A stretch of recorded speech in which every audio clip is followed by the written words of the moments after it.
and he has a little art gallery in Smyrna called the Rojas Gallery. And he's also a motivational speaker, although he doesn't live in a van down by the river. And some of you men doesn't know about life skit. You make that joke. Probably not. It was Chris Farley used to do that skit. More cowbell, more cowbell. Anyway, so I thought, let the Dr. Triviño here give everybody a little motivation, because you're going into your finals, so get something to get everybody pumped up and ready. So, Wilson, the floor is yours. Did everyone get a copy of the book? Good to be here with you all on this beautiful afternoon. What that book is, I'm a writer, and I'm from Atlanta. My family came from South America, and I grew up in Georgia. I always say that I have a beard, I drive a pickup truck. I went to Auburn University, if you can see my bow tie, so I'm a southern redneck. So today I just want to share some ideas. Craig is a very talented artist, and he's always told me about this great little jewel here in Young Harris, kind of checking out the future. You guys are the future. You guys are the ones that are really kind of touching in on what's going on with the world. You're the ones that are going to be the future of the professions. So what I want to do today is kind of share some ideas. You can't really motivate people. You got to motivate yourself, but they say that, positive ideas, inspiration ideas are like taking a shower. They make life a lot cleaner if you have a little bit every day. So the book that I gave you is kind of my philosophy of what is it that are the key ingredients of becoming successful. First of all, I gave you a little piece of paper. So I want you, little assignment, is to sit down right now and kind of think a second and write something that you want to accomplish in your life.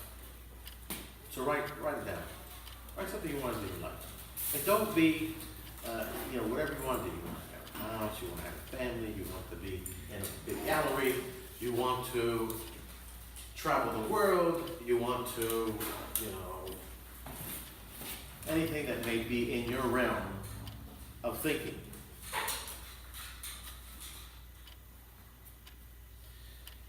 My philosophy, if you also open in the first page of the book, it has 3 different letters. And today I'm going to talk basically kind of 4 different things I want you to remember. One is talk about the importance of art. Talk about how is it that you're able to, the 3 tenets of life, and learn about your ABCs.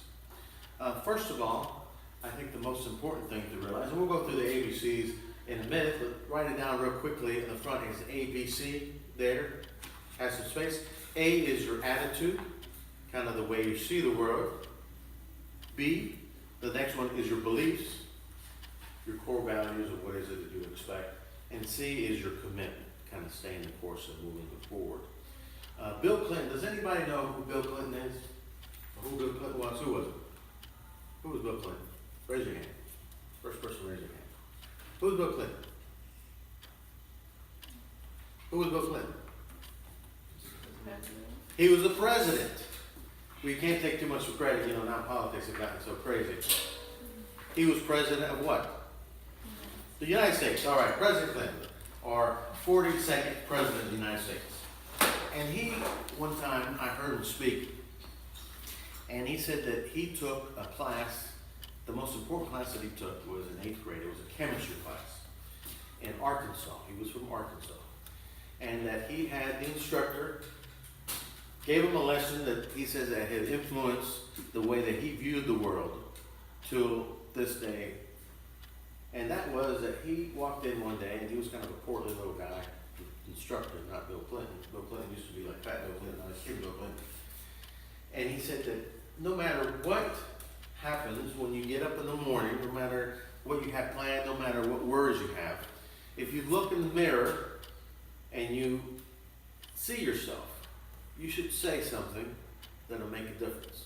And what the instructor told him to say is, "You're beautiful. You're beautiful." Now, what does that do when you do that? It does 2 things. One, it kind of builds your self-esteem, is let you know, I'm damn good looking. You know, everyone says that they like art, but actually everyone is an artist, because when you walked out this morning and you looked in the mirror, this is the best I can look. The color scheme, the outfit, what you're wearing. So if you look in the mirror and you say, I'm beautiful. And what many times happens is that we're our own worst enemy, is that we have a little third roommate in the top of our head that's always telling you, you're not smart enough, you're not good looking enough, you don't know enough. So Bill Clinton, former president of the United States, every day he goes in, wearing whatever he has in the bathroom, and looks in the mirror and says, I am beautiful. And that reinforces the way that he has an outlook in that particular day. I think that it's so crucial, especially people that are kind of finding their own way, artists, because artists are really, there's two things that make societies, that make communities, weave them together. One is that they have art, and one is that they have music. Now, why is that crucial? What's the first thing that happens when you come alive? Your heart starts beating. So what is, you find the music, you have a beat. That's why we connect to music, is because it's reflecting our heart on the inside. It's beating. What's the last thing that happens when we die? The heart stops beating. So that beat keeps us alive. So every society around the world has had music. What's the second thing that every society has had, no matter where you go in the world? Art. And what does art reflect? Spirit.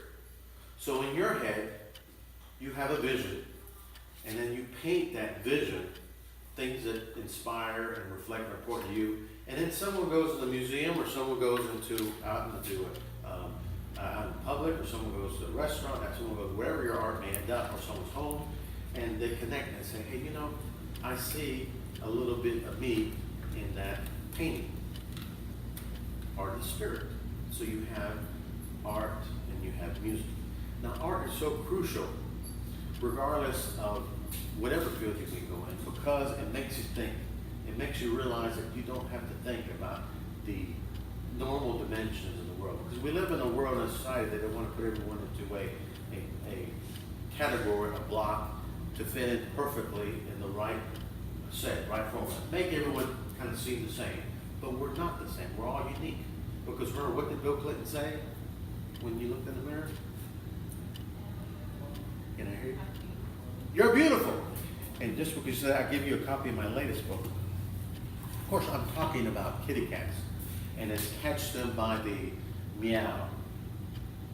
You know, this book's about social media. And it talks about breaking through noise and creating kind of. So that's my latest book. And all of my books talk about, I'm a political scientist. I have a PhD in political science, and politics is really about people, which is really about what relationships, about how people fit together, how they make things work. Because in politics, it's who gets what and where. So it's important to understand about yourself, you know, having a good persona of you. And some of the important tenets that are life, I'm kind of in a reflective part of my life, because my parents immigrated to this country, and they wanted to have the American dream. My dad had a business. He had $90 in a dream, started a business. We're four brothers. When I went to college, when I was 3 years old, I have a brother that was born on my birthday, so we share a birthday. And we're very close. And we do a lot of things. We go to a lot of, my brother's an attorney. He went to Georgia Tech. He's a black sheep family. And we do a lot of things together. And part of being a writer is you have to have an interesting life. And part of having an interesting life is being out in the world and doing things. So I travel and I try to be exposed to where the action is. Because it's a lot better than sitting at home on your bean bag eating Cheetos. So my brother and I were very close. We do a lot of activities. One night we went to a art show. Then we went and had some sushi. The next day, my brother's very active. He was mowing my lawn. And I said, God, you don't look too good. You look kind of pale. So he came inside and he sat down and stuff. Next day he didn't feel good, went to urgent care. They said that he had probably bad sushi, ate bad sushi. He's a young man. I'm almost 50. He's 46. And he's like, he still wasn't feeling good. So Monday we went to the hospital. Turned out that he had a gallbladder was going bad. He had emergency gallbladder surgery. So they took it out. Went well, didn't have any trouble. He had like a little tube that was a drain. and they were going to remove that tube. And they called us back to the office. They said, you know, come back, we need to check it out. We thought they were going to remove the tube. When they went in, the doctor, without missing a beat, says, you have cancer. Not only do you have cancer, you have a very aggressive form. So you may have only 4 to 6 months to live. Bam, out of nowhere. So on the other side of the little piece of paper that I gave you, is I want you to write, if someone were to tell you you only had 4 to 6 months to live, what would you do? What would you do? You know, and you don't have to share with anybody.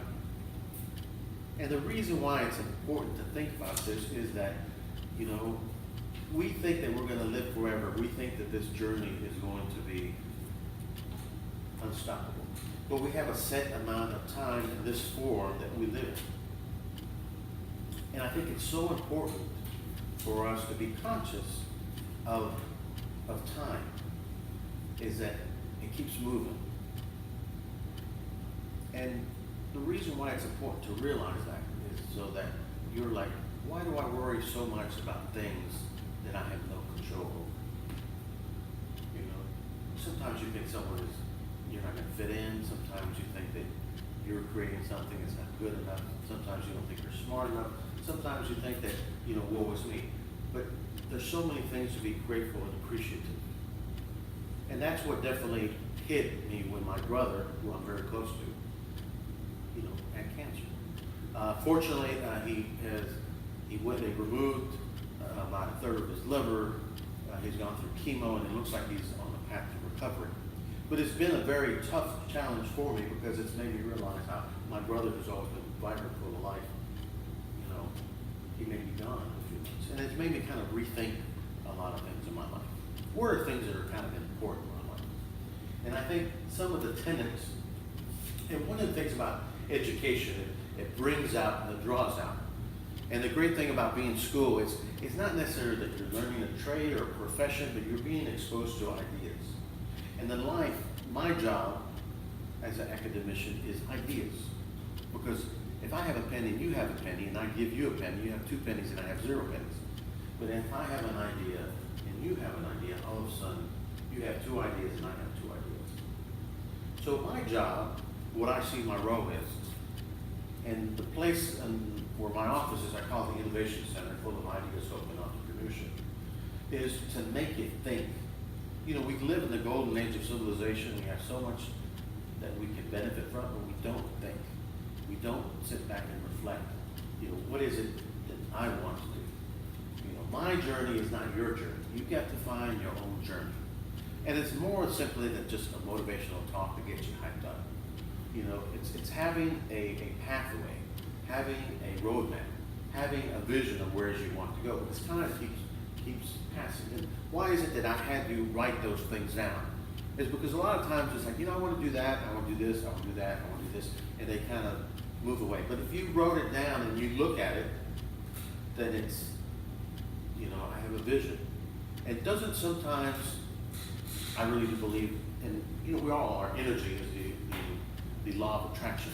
Have you ever just think about something, it's like, I really want that to do, I want that opportunity to happen, and it happens, you know? It's that energy of attraction, you know, everything, like comes together, your energy comes and goes, everything comes and goes. So I think it's so important, the first thing, and I wrote a book about love, is having love. Not only love, romantic love, where you see something, someone that you're enamored with, but having love of self, having love of life, bringing that energy. A lot of people say, I feel so lonely, and that's the biggest, there was an article in the New York Times about a month ago that our biggest crisis is that we have loneliness. We're living in an age full of information, but we're drowning. We're drowning because we're disconnected. And social media, one of the benefits of it is you connect with people that are like-minded. And really there's nothing social, in my book I talk about that. There really is nothing new about social media. You're finding like-minded people, individuals. You know, there's 7 billion people on the planet. Find your peeps. You know, your friends, your peeps, people that understand you, that kind of see where you're coming from. That connection.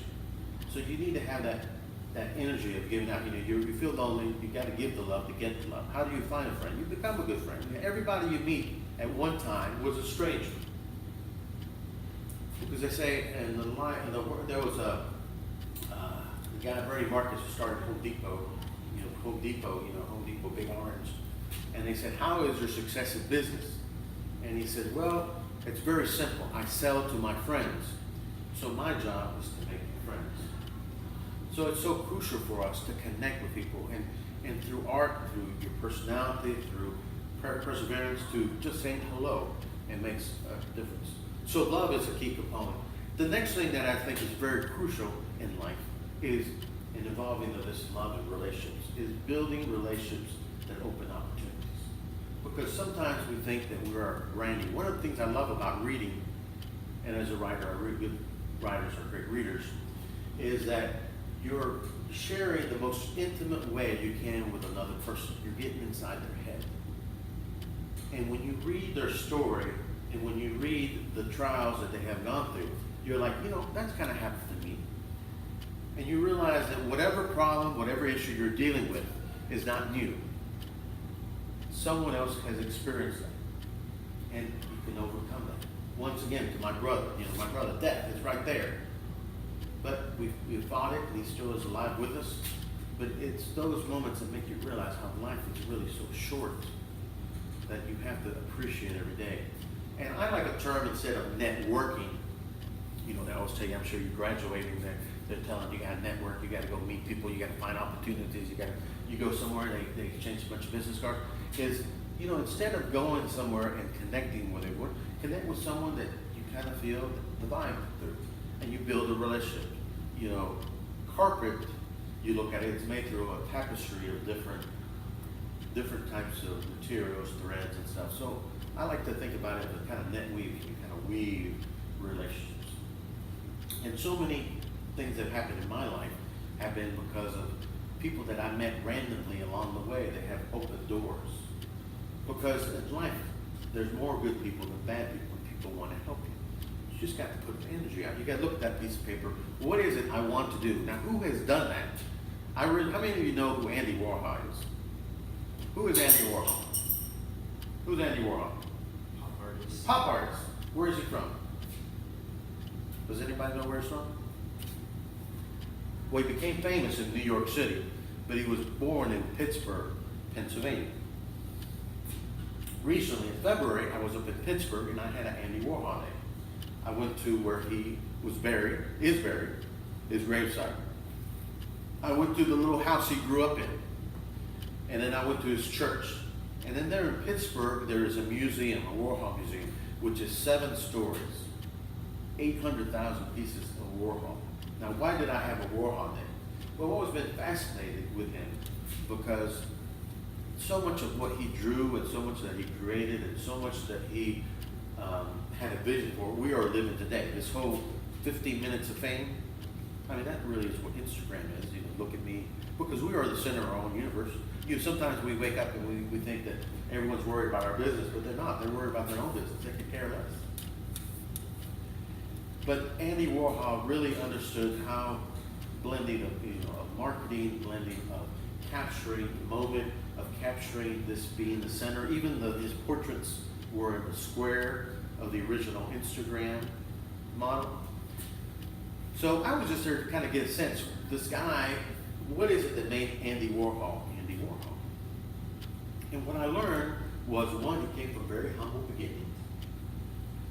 And 2, when you go to his museum, which is 7 floors, and they have his drawings, they have his writings, they have his paintings, they have his stencils, they have everything, is you realize that he just was constantly creating and thinking about seeing the world in a different way. And that's what I think is so crucial, and everyone has a creative streak, is being artists and being creative, is that you are doing something that is challenging people to see the world in a different way. It's still the same world that we have. It's like in here. Look around in here and see everything that's blue in here. Everything that's blue. Now close your eyes. Close your eyes. Close your eyes as you're picking. Now tell me something that's red. Shout it out. Shout it out. Anybody? This table, okay. So open your eyes. Now all of a sudden, you see everything that's red in here. That table, which you said, that little clock, the paintings, the flowers. Now what does that show? Well, many times we're focused on one particular thing. We lose sight of the whole world around us. So now you see all this red stuff. So it's all change of perspective. It's all changing where you're at, because everything comes and goes. You know, the only thing that is a constant is the awareness of our spirit that goes back to what? It goes back to art. It goes back to art, which is love, which is us, essentially, of who makes us. You know, if we were to open my skull open, what do you find? A bunch of mesh, oxygen, hydrogen, water. But who is me? Who is the essence of me? Who is the spirit? You know? And it's made up of memories, of my experiences, of things that have made me, Wilson Trivino, me. The same with you. You are a collection of your memories. You are a collection of your hopes and your dreams and your aspirations. So going back to tying this all together, what's a formula that kind of helps you? And I really, as an academician, is you want to make things simple. The reason why you're getting into education is not necessarily, because, you know, a lot of people say, you got to find your passion, you got to work hard. Well, we live in a time that working is a different concept than it was 100 years ago. You know, people lived here 100 years ago. Zoe Miller, we went past. How many of you know who Zoe Miller is or was? Who was Zoe Miller? I know of him. I don't know. Who was Zoe Miller? Does anybody who was Zoe Miller was? Well, he was from Young Harris. He was born here. He was the mayor of his little town, and he also was lieutenant governor. He was a politician of Georgia. He also was a United States senator. But the most important thing about him is he grew up in this area. He was a mountain man. But his mother, he always, and I knew Zoe Miller, he would always share stories. That little house down the street, that's the house that he grew up in. That's the house he lived in. His mother, she was a widow. His daddy died. She went across the street to that creek and carried those rocks and built that little house down the street here, that little street here. That's hard work, you know? And sometimes we lose sight of these mountain people, of the people in North Georgia, and you know, they were hard workers. They were hard workers. I mean, that's hard work, you know, having to farm, having to work in the mines, having to physically do it. But today, we got it simple, but it's also very challenging. We have to work hard. We have to think. We have to sit down and think. And we don't spend enough time thinking. Why is that? Because we get pulled away in other things. You know, social media, you're worried about schoolwork, you're worried about your work, you're worried about your relationship, you're worried about your parents, you're worried about your friends, and you let all this stuff consume you that you don't have time to think and say, hey, what is it I want to do? Because that's the bottom line. What is it that you want to do? And that's the hardest lesson to learn in life, is that it's your life. You won't remember who I am in a year. You won't remember me in tomorrow probably. But hopefully the one message that'll come through is that it's your life. You've got a breakthrough, and you have to have a vision of where is it you want to go. What is it you want to do? You know, it's whatever you want to do. It's right or wrong. You have to kind of create this path, and you have to see what is your vision. And so what I've done is I've created a formula that has worked for me. When I finished, I got my PhD in Auburn. You can see my tie has little Auburn figures. I was stationed with Auburn dissertation. I wrote my dissertation. I was waiting for it to be approved. And I was always interested, you know, politics is about people, it's about relationships. I was interested, how is it that the great men and women have accomplished these things? And reading their works and listening to their speeches and getting to know them, you know, I wanted to create kind of a little formula that kind of gives you a leg up. So I sat down and I just kind of did just kind of thinking and writing and breaking down different words. And I've come up with a little formula. It's as easy as remember your ABCs. And my social media is ABC Vision. I'm on Twitter, I'm on Snapchat, I'm on Instagram, and whatever next adventure of technology is coming in. And it's simple and it's very powerful. And it's, once again, going back to the first page of the book, A is your attitude. You know, you decide when you get up in the morning, what is it you want to do? Do you want to have a good day? Do you want to have a bad day? What is it you want to do? So A is your attitude. You decide. The second thing is your beliefs. Now, a lot of times in studying in school, we have really mastered the how-to of something. If there's something you don't understand, you can look it up on YouTube and learn right away. A technique, not everyone, I'm sure Craig spent a lot of time watching cat videos, but finding something that you want to do, you find on YouTube. So we have mastered the how-to. But the second thing is why to. Why are you doing that? Why are you here right now? Such a pretty day, you could be outside enjoying the pretty weather. You could be having a nice, you could be taking a nap. That's probably what, I just had a big lunch. I would be if I wouldn't be here taking a nap. Why to? And that's really what the B and the ABCs are about. Your beliefs, your core values. Why do I do it?